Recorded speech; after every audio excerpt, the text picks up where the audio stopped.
Now to the ongoing story of millionaire sex offender Jeffrey Epstein. Now, according to reports released originally by Radar Online, he attempted suicide behind bars while he faces sex trafficking charges in New York. Jen Heger, senior editor of Radar Online, broke this story and joins us now by phone. Jen, I know it has been a crazy 2 days. You've been covering it from the very beginning. Where do we stand right now as you just broke and confirmed a story that you reported yesterday originally?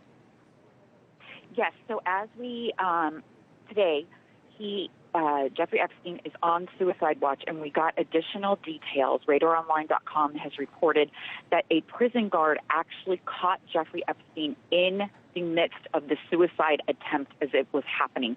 There was no other attack by another inmate, and it was not a staged fake attempt to get him to another facility.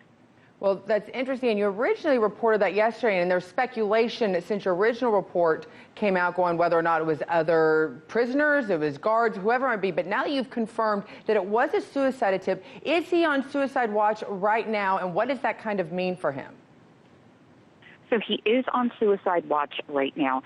This means that he will be monitored more closely and intensely. But you have to wonder, Scottie, what was going on at the prison that allowed this to even happen? He was in a cell by himself when this happened, the suicide attempt. And you have to wonder, and he's in a special housing unit before he was put on suicide watch. You just have to wonder how this even happened to begin with. Well, right, because obviously the tools, and what did they say that the guard walked in? Do we know the details of what he was trying to do to himself, and how would he get those tools out of in a jail cell? So he was trying to hang himself. We don't know if he was trying to hang himself with a piece of clothing or a sheet or something, but he did indeed try to hang himself, and he had marks on his neck that reflected the attempt. And the guard walked in as he was in the middle of it and obviously stopped this attempt. Let's go back to this story and what led up to this point, Jen, is obviously you've been covering it since I think even all the way back. I saw stories 2016, 2015, even 2013. You were one of the first reporters on it. Why do you think that so many people it was never in a headline until recently? And what has been the change in people's opinion that have finally put this man under the pressure that he deserves for what he has done?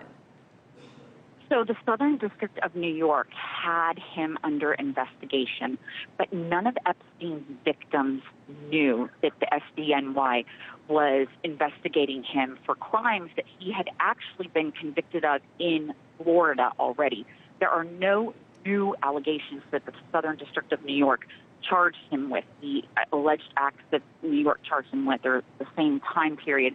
I believe that the reason why this is making news now is we've got a lot of big names involved in it, and it's captured the attention of the country.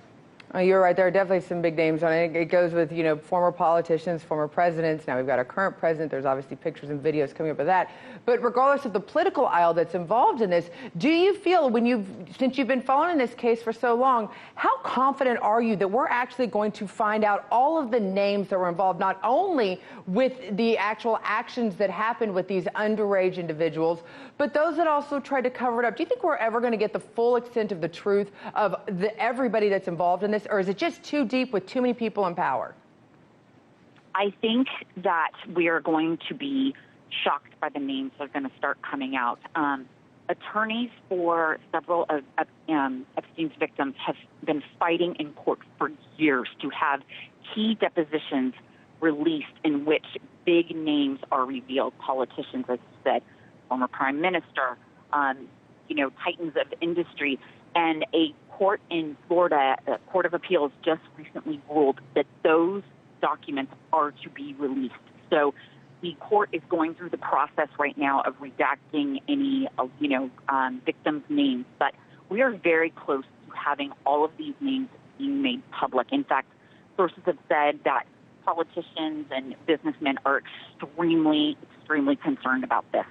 Well, and I think those names need to come out because unfortunately usually we find in these kind of cases of pedophilia that it's not just one time, there's usually a repeat case. Real quick, before I let you go, how how hard is it right now to be getting details about Epstein? Sometimes we see in these cases there's a lockdown of information and you don't hear anything. Is there sort of a, you know what, we're just going to start adding transparencies to it? Are you still having to fight just as hard today as you did back in 2013 and 2015?